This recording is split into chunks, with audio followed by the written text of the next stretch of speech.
اللي هتسمعه النهاردة صادم ومرعب. القصة اللي هحكيها لك مش عادية، لأنها بتتكلم عن سفاح مش عادي. معظم قصص السفاحين اللي بنسمع عنها بتبقى بالنسبة لنا زي الأفلام الأجنبي كده، تحس إنها تمثيل. بس المرعب في قصتنا النهاردة إن السفاح اللي هحكي لك عنه كان شخص عادي جدا، واحد عايش وسطينا زيه زي أي واحد مننا، ذكي وبتاع خير وما كانش بيسيب فرد. كان بيتصدق دايما على القريب والغريب، وكان شخصية خجولة ومحترم جدا في التعامل مع الناس. فجأة العالم كله صحي على خبر القبض عليه بسبب جرائم قتل.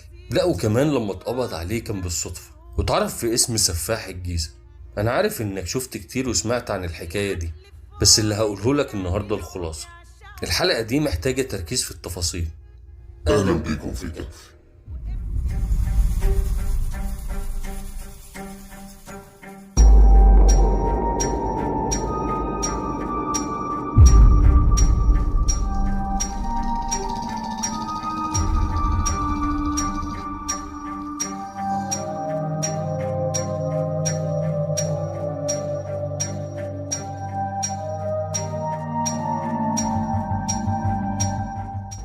قضية سفاح الجيزة من أكتر الجرائم اللي عملت ضجة، بس في الفترة اللي فاتت رجعت القضية ترند. العالم كله بقى بيتكلم عليها، وده بسبب المسلسل بتاع سفاح الجيزة اللي نزل من فترة قريبة. وكله بدأ يدور على الحكاية الحقيقية، وفي طبعا اللي بيجود من عنده. بص، أنا حاولت أجمع اللي اتقال على لسان مراته من تحقيقات النيابة علشان محدش يقول عليا أنا كمان بحور. اللي قدامنا في الصورة ده اسمه قذافي فراج عبد العاطي، واللي مشهور باسم سفاح الجيزة. اتولد في محافظة الجيزة سنة 1973، يعني السنة دي يكمل 50 سنة. اتخرج من كلية الحقوق، بس ما تخافش الحمد لله ما اشتغلش محامي، الحكاية مش ناقصة بصراحة. قذافي كان من بيت بسيط، اشتغل من وهو صغير، وكان بيكافح زي أي مواطن مصري.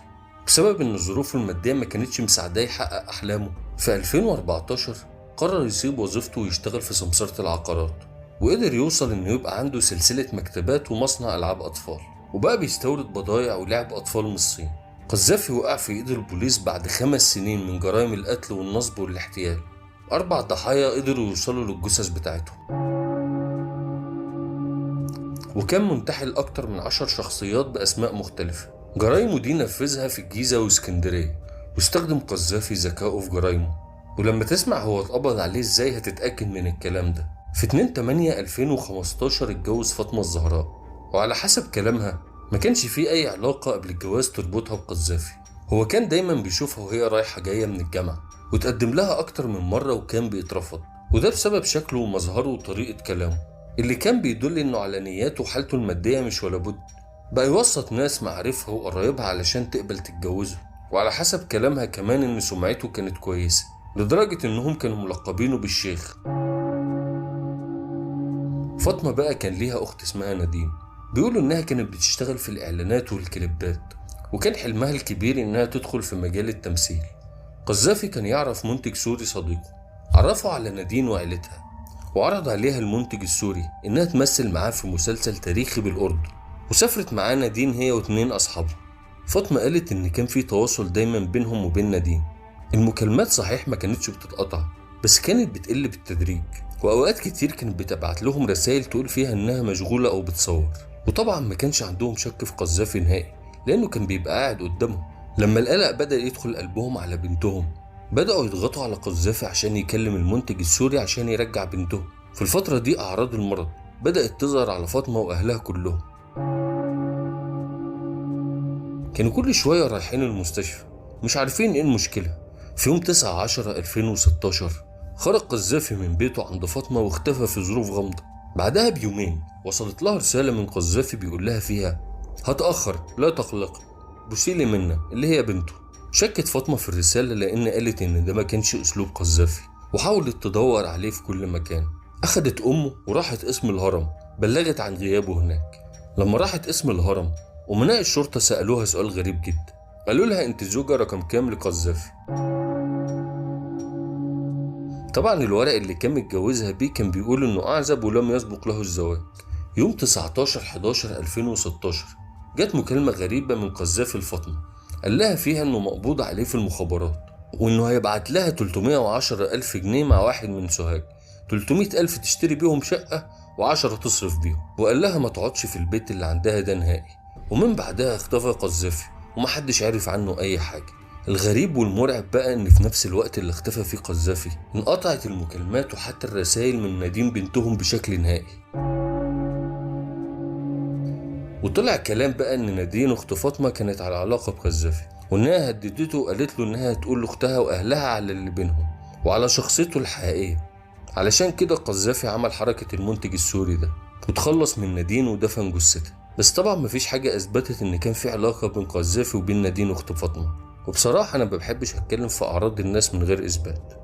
المرعب كمان إن فاطمة بتقول إن بعد اختفاء قذافي حالة المرض اللي كانت بتحصل لها ولأهلها كلهم اختفت تماما. وعرفت فاطمة من التحاليل إن سبب المرض اللي كان بيجي لهم ده كان نوع سم معين، قذافي هو اللي كان بيعمل فيهم كده. ودي حركة المجرمين بيعملوها عشان يموتوا الناس بالبطيء. وفي نفس الفترة اللي سافرت فيها نادين عشان تمثل، قذافي كان ليه صاحب طفولة اسمه المهندس رضا عبد اللطيف. رضا كان مهندس بيشتغل في السعودية. قذافي أقنعه إن شغل سمسرة العقارات بيجيب فلوس حلوة، ومن ثقة رضا فيه بقى يبعت لقذافي صاحبه فلوس علشان يستثمرها، وعمل له كمان توكيل باسمه علشان يقدر يبيع ويشتري في العقارات زي ما هو عايز. ما كانش يعرف نية صاحبه اللي أخد كل فلوسه وممتلكاته. بس بعد فترة رضا ما لقاش أي عايد أو أي فايدة من الفلوس اللي كان بيبعتها لقذافي. بدأ يقلق وحس إن في حاجة غلط، وبدأت تحصل خلافات بينه وبين قذافي. بس دايما كان رد قذافي عليه إنه بيستثمر له فلوسه في العقارات وإنه هيكسب من وراه دهب. في سنة 2015 قرر رضا ينزل مصر وبلغ قذافي بالكلام ده، وطلب منه يقابله علشان يصفوا الحسابات اللي بينهم. قذافي راح استناه في المطار زي أي واحد بيستنى صاحبه، وأخده وراح معاه على شقة من الشقق اللي باسم المهندس رضا. وقذافي جهز لرضا العشاء. في ناس بتقول إن كان حاطط له سم في الأكل. ولما بدأ يغيب رضا عن الوعي وفي غفلة منه، ضربه قذافي مرتين بحتة حديد على راسه، وقع على الأرض ميت. وقذافي كان عامل حسابه ومجهز شنطة كبيرة علشان يحط فيها صاحبه، علشان ينقل فيها جثة صاحبه المهندس رضا من الشقة اللي هم فيها لشقة تانية في بولاق الدكرور اللي كان مجهز له قبره فيها. وقبلها كان قذافي جاب ناس كسروا بلاط الأوضة وحفروا حفرة بمساحة 2 متر في 2 متر، ونزل صاحبه رضا في القبر بهدومه، وكان لابس تيشيرت اسود وشورت اسود، وردم عليها الرمل، وبعديها جاب مبلط عشان يبلط الأوضة تاني. لما أهل المهندس رضا حاولوا يتواصلوا معاه لقوا تليفونه مقفول، واتصلوا بقذافي عشان هو صاحبه يسألوا عليه ويعرفوا مكانه فين. قال لهم إنه لما نزل من المطار قابله وقعد معاه شوية وبعديها ما يعرفش هو راح فين. لقوا كمان لما الغيبة طولت بدأ قذافي يروح ينزل يدور معاهم عليه. وفي يوم أهل المهندس رضا جالهم رسالة من رقم غريب. الرسالة بتقول إن هو المهندس رضا بس بيبعت من تليفون غريب، وده لأن البوليس قبض عليه، بس ما قالش أي تفاصيل تانية. طبعا بعد 5 سنين هيكتشفوا إن اللي بعت الرسالة دي هو قذافي. فاطمة زكريا بقى مرات قذافي الأولى كانت هي الضحية التانية، أو لو قتل نادين زي ما هم بيقولوا يبقى دي التالتة. بيقولوا لما الفلوس جرت في إيده فاطمة أخدت منه 400,000 جنيه وخبتهم عنه لأنها كانت خايفة عليه إنه يتجوز عليه. ده غير كمان إنها لما دورت وراه لقت معاه بطايق مزورة بأسامي مختلفة كتير. قذافي حاول معاها أكتر من مرة إنها ترجع له الفلوس، ورفضت تماما فاطمة، وهتبلغ عنه البوليس لأنها حاسة إنه بينصب على الناس. في الوقت ده بس قذافي قرر إن هو يخلص من مراته. جهز لها حفرة مع صاحبه في نفس المكان اللي دفنوا فيه، ورجع حضر لها الأكل بكل هدوء وحط لها فيه سم. بس مش هتصدق الفكرة المرعبة اللي جات له. علشان ينقل جثة مراته من الشقة قطع جثتها أكتر من حتة وحطها في الديب فريزر لحد لما اتجمدت. في ناس زي ما انت شفت في المسلسل كده بتقول ان نقل الديب فريزر كله للبيت التاني، وفي ناس بتقول ان حطها في أكياس ونقلها في شقة بولاق الدكرور اللي كان دفن فيها صاحبه. وبعد لما خلص مهمته قرر انه يجدد الشقة دي ويعرضها للإيجار، وفعلا جدد الشقة وركب سيراميك جديد، والشقة اتأجرت لمدة 4 سنين. واللي عايشين فيها كل ده ما كانوش يعرفوا ان مدفون تحت السيراميك ده جثث بني ادمين. قذافي راح لأهل فاطمة مراته اللي ماتت واتهمها انها اخدت منه فلوس وهربت وما يعرفش هي راحت فين. ابو مراته بقى ما كانش بيحبه وكان شاكك فيه عمل بلاغ إن هو السبب في اختفاء بنته، بس طبعا ما كانش عنده أي دليل يثبت الكلام ده. في 2017 وبالتوكيلات اللي كانت مع قذافي من رضا صاحبه، باع كل الممتلكات اللي كانت باسم صاحبه، أخد الفلوس وساب الجيزة وطلع على اسكندرية. وقبل ما يسافر اسكندرية بعت رسالة للمحامي بتاع المهندس رضا، قال له فيها إنه هو المهندس رضا وإنه مقبوض عليه وبيترحل من مكان لمكان، علشان كده مش عارف يقول لهم مكانه فين بالظبط. في نفس الوقت ده المحامي عرف إن كل ممتلكات المهندس رضا اتباعت، وإن اللي باعها قذافي بالتوكيل اللي معاه. المحامي وأهل المهندس رضا ما كدبوش خبر، طلعوا على اسمه البوليس وعملوا محضر في قذافي واتهموه إن هو السبب الرئيسي في اختفاء المهندس رضا. وساعتها اكتشفوا إن في قواضي نصب كتير مرفوعة على قذافي. قذافي لما سافر اسكندرية كان كل الأوراق اللي معاه بتثبت إن المهندس رضا عبد اللطيف مهندس إلكترونيات، وفي اسكندرية اتعرف على ضحيته الأخيرة ياسمين نصر إبراهيم، كانت معجبة بيه. وطبعا قذافي استغل الإعجاب ده أسوأ استغلال، أقنعها إن هو عنده أفكار كتير هتكسب دهب، وبدأ واحدة واحدة يسحب منها فلوس بحجة الاستثمارات اللي هو بيعملها. وبعد فترة قذافي لا اتجوزها ولا شافت حاجة من الفلوس اللي كانت بتديها له، طلبت منه يرجع لها الفلوس بتاعتها ويتجوزها زي ما وعدها. ساعتها قال لها إن كل الفلوس بتاعتها محطوطة في بضاعة، وإنه ممكن يديلها البضاعة بدل الفلوس دي لو عايزة. وطلب منها إنها تجيله في المخزن بتاعه في منطقة العصافرة بالليل عشان تاخد البضاعة.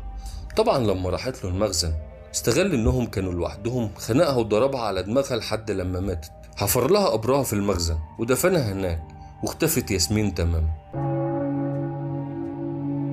أهلها طبعا راحوا عملوا محضر باختفائها، بس طبعا ما كانش عندهم حاجة ضد قذافي أو المهندس رضا زي ما كان اسمه.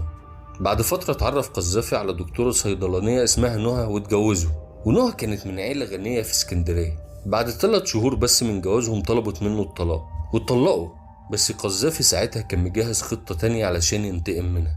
قرر انه يسرق محل الذهب بتاع ابو نهى، وفي ناس بتقول ان ده ما كانش محل ذهب، ده هو راح لهم البيت وسرق الذهب اللي كان موجود فيه. عرف الوقت اللي نهى واهلها مش هيبقوا موجودين فيه في البيت، لبس نقاب ودخل سرق الذهب وهرب، واختفى تماما قذافي من اسكندرية. بعد لما اهل الدكتورة نهى راجعوا كاميرات المراقبة، اول واحد جه في بالهم انه ممكن يعمل كده هو قذافي او المهندس رضا زي ما كانوا يعرفوا. راحوا عملوا فيه محضر، وطبعا هم عاملين بلاغ في واحد هو متغيب عن اهله بقاله فترة ومحدش يعرف عنه حاجة. غير قذافي مكان سكنه وغير اسمه وعمل اوراق وبطاقة باسم محمد مصطفى. ما كانش بيضيع وقت، كان لازم يتعرف على واحدة كل لما يروح مكان. وتعرف برضه على واحدة اسمها مي، كانت من عيلة مرتاحة ماديا، وعلشان كمان يبان قصادها انه معاه فلوس قرر ياخد شوية من الذهب اللي سرقه من اهل الدكتورة نهى، وراح محل ذهب علشان يبيعه. واول مرة اتباعت عادي، صاحب المحل ما شكش فيه، بس في المرة التانية راح بشنطة كبيرة كانت مليانة ذهب. وكان البوليس ساعتها وزع منشور بمواصفات الحاجات اللي اتسرقت من بيت الدكتورة الصيدلانية نهى على كل محلات الذهب. صاحب محل الذهب شك ان دي الحاجة اللي البوليس عمل بيها نشرة، بلغ البوليس قال لهم انه شاكك في شخص عنده بيبيع ذهب شبه اللي عملوا عليه نشرة، والبوليس طلب منه يحاول يعطله على قد ما يقدر. وفعلا البوليس راح وقذافي كان موجود ومعاه الذهب المسروق. وطبعا ساعتها هم راحوا قبضوا على المهندس رضا مش قذافي، وترحل ساعتها على مديرية أمن اسكندرية. وصل لمحامي المهندس رضا إنه اتقبض عليه في اسكندرية، وراح المحامي وأهل المهندس رضا على طول على سجن الاستئناف في اسكندرية. وساعتها بس اكتشفوا إن اللي رايحين يقابلوه هو قذافي فراج مش ابنهم المهندس رضا.